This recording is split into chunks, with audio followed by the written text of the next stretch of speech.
आज हम कुछ बहुत ही अनोखे सवालों की गहराई में उतर रहे हैं। ये ऐसे सवाल हैं जो रचनात्मक सोच को आप कह सकते हैं जगाने के लिए ही बने हैं। हमारे पास जो सामग्री है वो असल में ऐसे ही सवालों से भरी है, सोचने के बिल्कुल नए रास्ते खोलने वाले सवाल। हाँ, और ये जो सवाल है ना, ये सिर्फ दिमागी कसरत नहीं है। मतलब ये हमें उन धारणाओं से आगे देखने को उकसाते हैं जिन्हें हम रोजमर्रा की जिंदगी में मानकर चलते हैं। बिल्कुल। जैसे एक उदाहरण लें, सोचिए अगर गुरुत्वाकर्षण मतलब ग्रेविटी सिर्फ आपके लिए काम करना बंद कर दे तो क्या होगा? ऐसे ही कई दिमाग को कुरेदने वाले सवाल हैं हमारे पास आज। चलिए इनमें से कुछ पर बात करते हैं। जरूर। और जैसा मैंने कहा, इनका मकसद सिर्फ जवाब ढूंढना नहीं है। असली मकसद है हमारी सोचने की प्रक्रिया को ही चुनौती देना, उसे बदलना, हमें लीक से हटकर सोचने पर मजबूर करना। सही।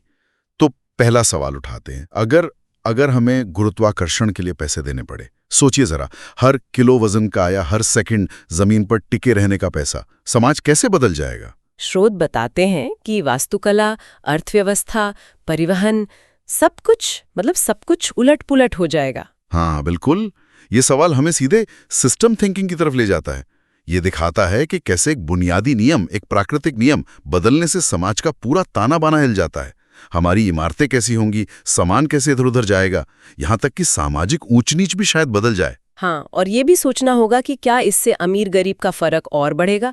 जो पैसे दे सकते हैं वो शायद जमीन से जुड़े रहे, और बाकी लोग? खैर, ये दिखाता है कि एक बदलाव कैसे लहरों की तरफ फैलता है। अब एक और अनोखे सवाल पर आते हैं। ये भी सामग्री में है। अगर इंसानों के पास एक एक्स्ट्रा सेंस होती, एक अतिरिक्त इंद्रिय, तो सबसे काम की कौन सी होती? अच्छा सवाल है। ये मानवीय अनुभव की सीमाओं पर सोचने को मजबूर करता है।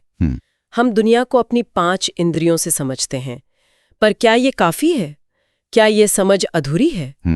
स्रोत में कुछ उदाहरण दिए हैं, जैसे समय को सूंघने की क्षमता, या शायद सच्चाई महसूस करने की ताकत। सोचिए, अगर हम भावनात्मक ऊर्जा को देख पाते हैं या लोगों के असली इरादे पढ़ पाते हैं, रिश्तों पर, राजनीति पर, समाज पर कितना गहरा असर होता है इसका। बिल्कुल।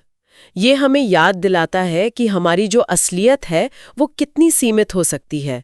ऐसी क्षमताएं हमें दुनिया को समझने और उसके साथ इंटरैक्ट करने के बिल्कुल नए तरीके दे सकती थीं। ये भी तो रचनात्मकता ही है, मौजूदा सीमाओं से परे सोचना। सही कहा। आगे बढ़ते हैं। सामग्री में एक और विचार है जो सोचने पर मजबूर करता है। क्या होगा अगर समाज में असफलता को, मतलब फेलियर को, सफलता से ज्यादा इनाम मिले? अगर कोशिश करने और नाकाम होने पर ज्यादा तारीफ मिले?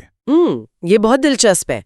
अगर हम इसे बड़े पैमाने पर देखें तो ये सवाल सीधे सीधे इनोवेशन और सीखने की संस्कृति से जुड़ा है। क्या हम ज्यादा हिम्मत वाले जोखिम लेंगे? क्या हम अपनी गलतियों से ज्यादा खुलकर और तेजी से सीखेंगे बिना डरे? हाँ, क्योंकि डर ही तो रोकता है अक्सर।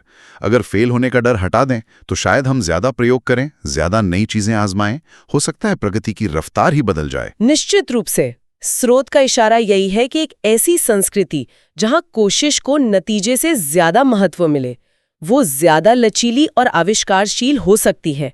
ये जोखिम लेने और गलतियों को सीखने का एक जरूरी हिस्सा मानने पर जोर देता है।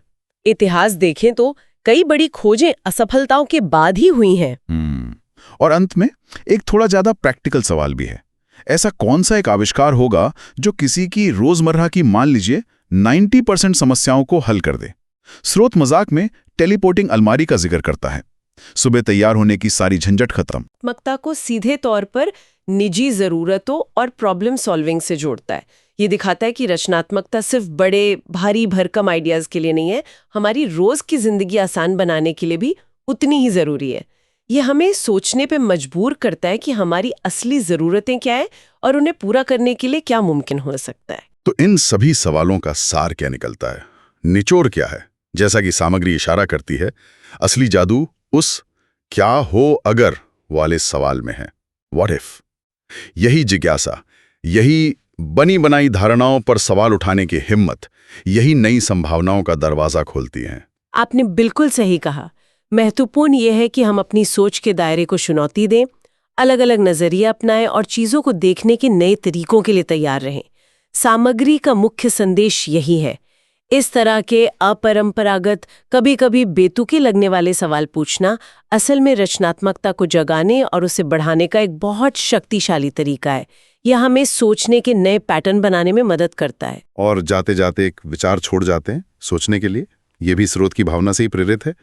सोचिए, ऐसा कौन सा रोजमर्रा का सामान्य माना जाने वाला सामाजिक या व्यवहारिक नियम है जिसे अगर तोड़ दिया जाए तो उससे सबसे अप्रत्याशित और शायद सबसे महत्वपूर्ण प्रगति हो सकती है।